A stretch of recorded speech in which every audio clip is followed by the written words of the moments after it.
Ama soddom America taa'utti jira. What did I do? What I have done so far? Don't blame nobody. Start from yourself.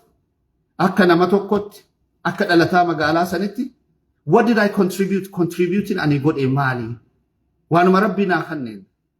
Beekumsa yoo ta'e beekumsaan contribute ani maali? Qabeenya yoo naa kanneen qabeenyaan, humna yoo ta'e humnaan. What did you contribute? Biyya guddattee tana dhuftee Amerikaa, Kanadaa, Austraaliyaa, Awurooppaa biyya guddattee rabbiin nasiiba si tolchee dhufee jireenya jijjiirama huccuu fi jireenya manaa kana jijjiirama jettee kalaqqooytu yoo ta'e you are wrong. Jijjiirama jechuun jireenya ati argatte bareedaa san when you put nama biraatiifis hoggaa dabarsitu. Ati kabaratti yoo ta'e namni biraas akka baratu carraa kennitu yoo ta'e. Ati qabaataa yoo ta'e qabeenya keeti namni biraas akka qabaataa ta'u carraa gootu yoo ta'e. Footstep when you leave a footstep bareedaa san addunyaa irratti hoggaa kaayyate malee makiinaa jijjiiruu mana jijjiiruun is nothing. It's nothing. Kana lakkaawin jiruudha jettee lakkaawin jiruudhaa miti. Garaa kee jijjiiruun bifa jijjiiruun jiruudha jettee kalaqqootu you are in a wrong position. Engineer Arif Engineer kudhan diddam soddom yoon oomishne. What's the point? Nuruddin kun akka hiyyaa pharmacist diddam soddom kanarra caalan san yoon oomishne. What's the point? Jireenya tanarratti waa tokko lafarratti yoon dalayne. What's the point? Garaa guutuun immoo you don't even need to come. Garaa guuttachuuf huccuufachuuf yaa akhi bishaan baharaa fi kana hunda qaxxaamurtee Ameerikaan si dhufuun sin barbaachisu. Bakka jirtuu garaan ni guutama. Garaan whether you like it or not, ati jaalatte jibbite garaan ni nyaatta yoo jee rabbiin numa nyaatta. Kana beek ni nyaatta yoo jee numa nyaatta. Ameerikaa jiraatti, Itoophiyaa jiraatti. Fakkeenya bareedaa dhiisanii deemuun ilma namaa egaa ati deemtee boodaahu abarbar inni bar nama gaarii rabbi umrii rabbi jannataan haa qananiisu du'aayi namni sii godhuun dhabamu beeke. Hojiin ati hojjatteetu hojii bareedaadha. Obboleessa kiyya obboleettiitiyya hojii bareedaa addunyaa irratti hojjadhu. Addunyaa tana keessatti hojii bareedaa hojjadhu.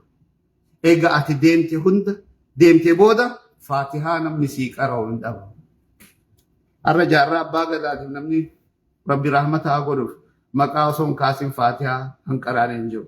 Elamoo qilxuu akkasuma jaarraa abbaa gadaa akkasuma. Osoo yaamin yoo yaaman faatihaa osoo hin qara'in. Kaambar alhamdulillah baganurraa deemeedha. Because what? Daabboos hiraar godhe, shaahiis hiraar godhe, dachiis dhiphisee akkanaa kun maal faayidaa qaba? Hawaasaaf hin taane, biyyaaf hin taane, ifiif hin taane. Dhiphisuma jira. San faatihaa sin qaranii garee hoggaa du'eewu awwaaluuf jarjara yoomuu awwaallee gad deebinaa. Because you nothing. So waan gaarii hojjedhu yoo takka jalqabee gaan dhaabu saniifuu dhiifama. Dhaamsa kiyya immoo goolabuu hoggaan goolabuu dhaamsa kiyya bakka afurittiin jira. Tokkoffaa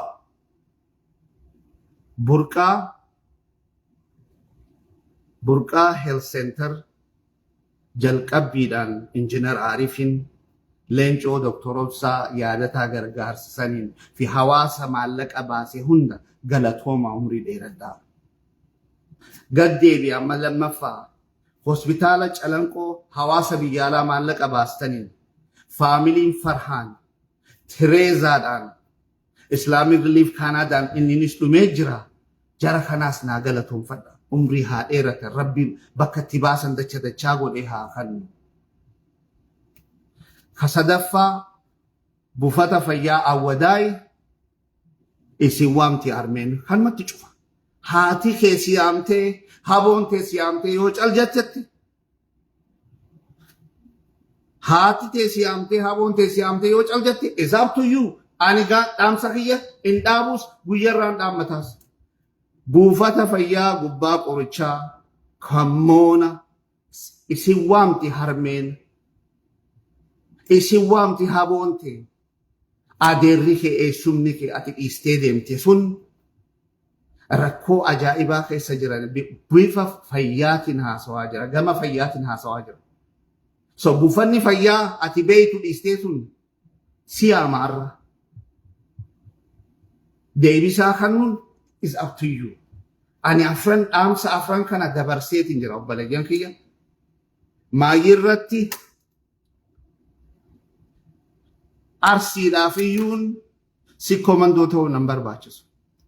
Wallaggaaf iyyuun sagalee ta'uun dhalataa biyya sadii ta'uu nan barbaachisu. Jimmas akkasi, Harargee akkasi. Burqaa achin dhalanne dhaqee arkeetiin jira dirqaman qaba.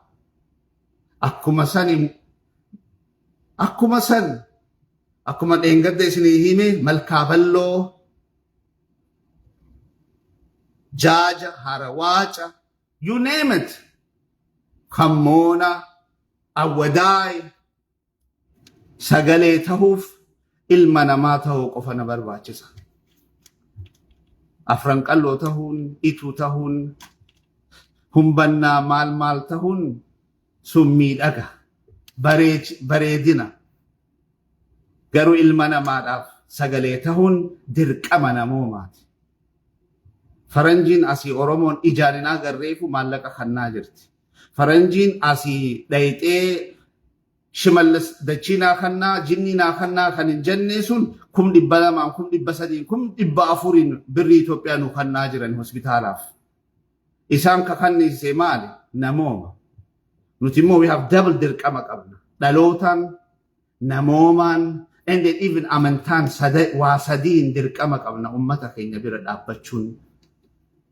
Yaa akhi Oromummaan ati jaalattu Oromoodhaaf jijjiirama kan finne yoo ta'e, jijjiiramni immoo siyaasaa qofaa miti obboleenya, jijjiiramni fayyaa irratti, barnoota irratti, diinagdee irratti. Ani Oromoodha jettee hoggaan Oromoon tuqamoo kabutamtu yoo ta'e hojiidhaan garsiisi.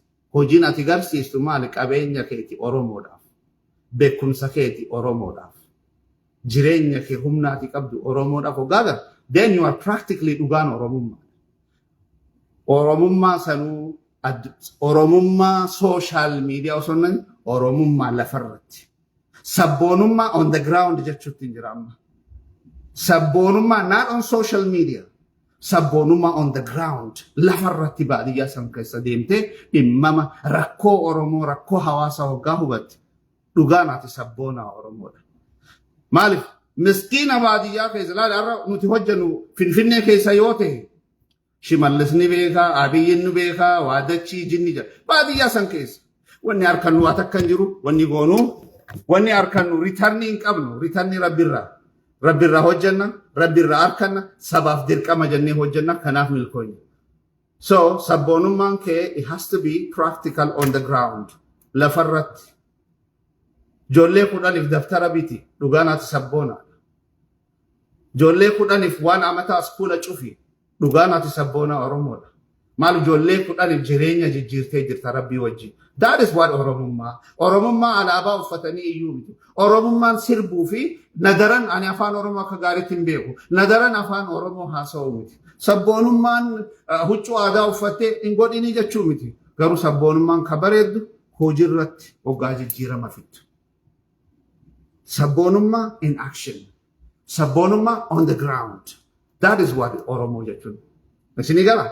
Oromo jechuun when you put waan ati jecha ati jettee san lafarratti gabbuustee haadha Oromoo irratti jijjiirama hoggaa fiddu. Hawaasa irratti jijjiirama hoggaa fiddu. That is Oromummaa. Kun ati ifii ta'eeti waan gootu namaan immoo kun Oromoo miti. Kun abo Oromoo miti. Kun bara Amaara. Garuu maal gootee? Nothing.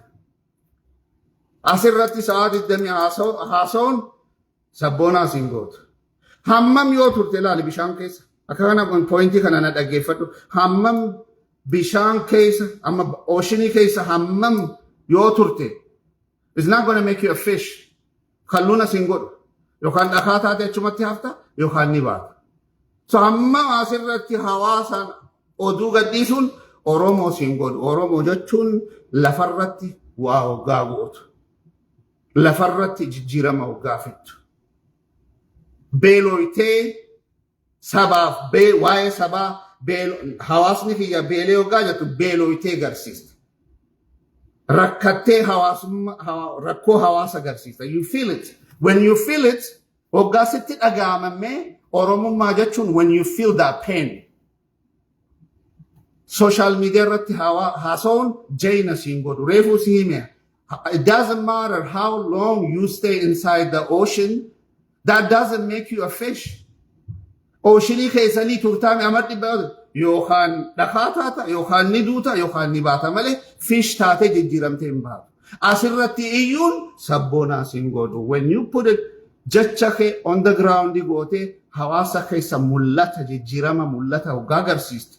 Sani akka sheekodii durin ta'inaa qaliiti ifii keetii qaliiti namaan qalsiisi. Mushoo namaan qalaa namaan qalaa jedhanii dibicha ofii qabachuu osoo hin ta'in dibichi akkamitti qalamaa agarsiisi. Deen qalaa jii nama. Maalleeyni hunoo hawaasaaf akkana bahaa jiiti namaan baasaa jii. Ifii teetiin baasaa jettee keetii kolleetti godhuun sabboonaa siin godhu jayna siin godhu. Ifii teetiin guyyaa tokko dhukaasnee namaan dhukaasaa jettee ati immoo jayna taata. No. Show us. Jayna dhukaastee yoo ta'e dhukaasiitti nu garsiisi jaynummaa kee. Hawaasa keessa hojjedhuuti dhugaan Oromummaa kee. Oduudhaan is over.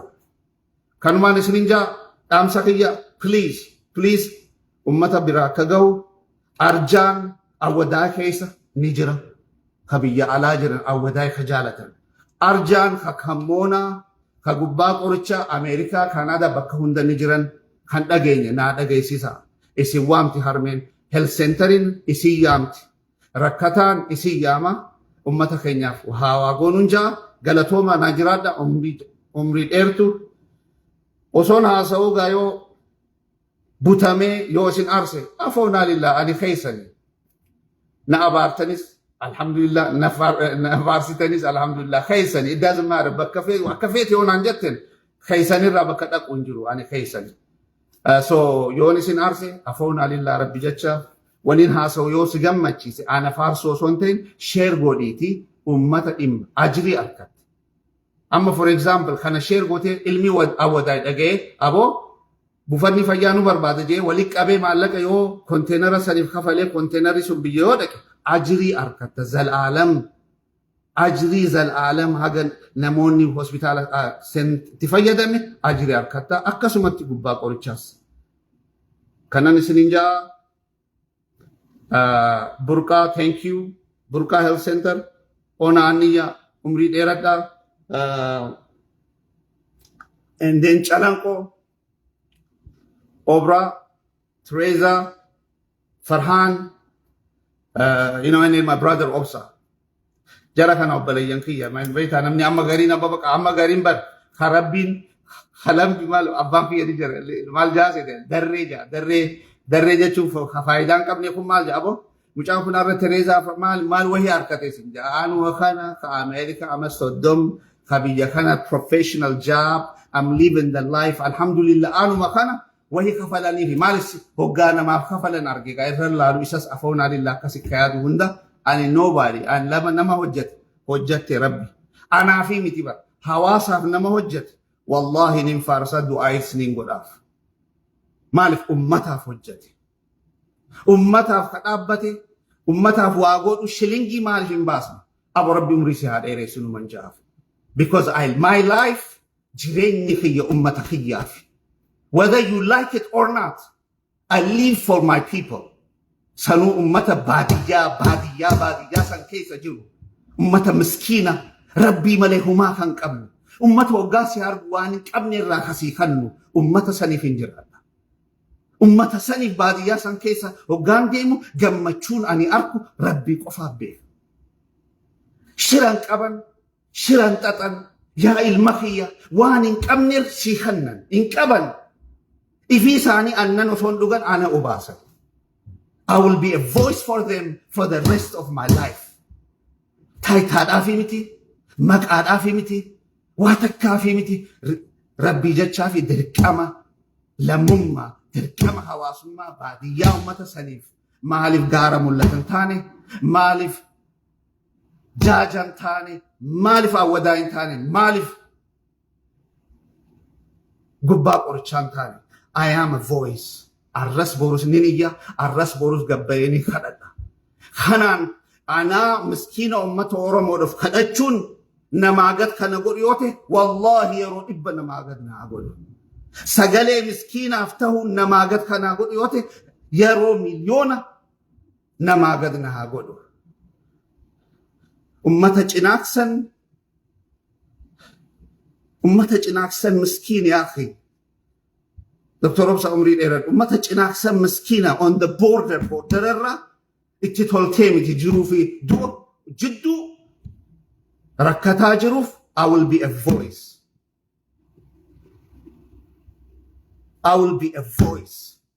Miskiina saniif, qotee bulaa saniif. Because they are ummata qulqulluudha. Oromoon nama.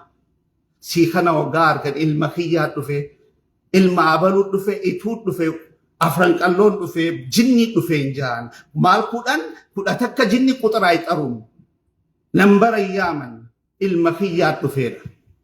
Ilma keenyaa dhufeedha. Waan qabanin siin jeeban ifii isaaniif annan osoo hin dhugin ana obaasan. These are the people. I'm a voice for these people for the rest of my life. I don't care. I don't care how you see me. Madala ilma namarra ani baheetin jira. Akka ilmi nama madalu kana baheetin jira because I'm doing it for the sake of Allah. Rabbi khaliq as-samawati wal ardi isaafin goda. Isaafin waanin hojjadhu namni maal naan jaa. Namni maka kanarraa guddadhee as gaheetin jira. I don't need nothing. Alhamdulillah. Watak haati Oromoo guyyaa tokko akka gaaritti yoo naa yaalamte sana irribni kiyya. That is my peace. Haati Oromoo dhaluuf dhayxee nagayaan dhaltee mana isitti yoo naa galte that is my peace, man. That is my joy. Gammachuun kiyya sana caalaa hin jiru. Kana beek. Ilaa ammaa hojjiraadhe. Whatever left, kaafe xiqqaadha. Kaafe kana khayri dalaqadheetin jira. Jabaadha. Naajiraadha ni moona. Biiznillah al-Karim. Galatooma hundi keessanuu bakka jirtanitti. I became more emotional. Especially cinaaksan hoggaa kaasu. Cinaaksan wallahi isinitti hima obboleeyyan kiyya Oromoo. Wallahi nuti yoo walii rifanne. Nuti yoo wal bira dhaabbanne. Wallahi booyinsaa fi gadadorraa ni baana. Nutu wal nyaatu jira. Wamaa rabbuka bizallaamin lil'abiid. Rabbiin gabricha isaa hin zallamu. Hojii keenya nu zallamu jira. Tokkoon keenya gufuu namatti taana. Tokkoon keenya wal nyaanna.